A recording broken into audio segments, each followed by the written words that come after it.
సూర్యుడికి సంబంధించినటువంటి మూల మంత్రాన్ని మీరు నిత్యం పఠించడము, ఎర్రని పూలతో మీరు పూజ చేయండి, సూర్య నమస్కారాలు చేయండి. సూర్య భగవానుడికి అత్యంత ప్రీతికరమైనటువంటిది నమస్కారం.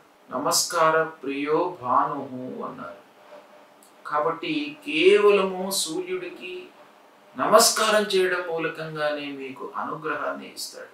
కనుక సూర్యుడిని ప్రీతి చేసుకోవడానికై మీరు 12 మార్లు సూర్య నమస్కారం చేయండి.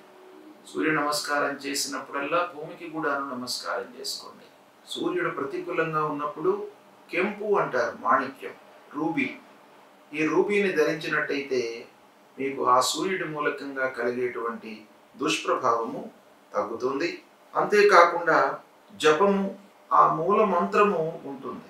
జపా కుసుమ సంకాశం కాశ్యపేయం మహద్యుతిం తమోరిం సర్వ పాపగ్నం ప్రణతోస్మి దివాకరం అనేటువంటి మూల మంత్రాన్ని ప్రతినిత్యం కూడాను చదువుకోండి. సరే, ఇవన్నీ చేయడానికి మనకు సమయం లేదు అని అనుకుంటే కేవలము మీరు స్నానం చేసిన తర్వాత కొద్దిగా ఎండలోకి వచ్చి ఒక 2 నిమిషాలు ఎండలో నిలబడి సూర్య భగవానుడికి నమస్కారం చేసుకోండి. మీకు అన్నీ కూడాను అనుకూలత, అనుగ్రహాన్ని మీకు ఇస్తాడు.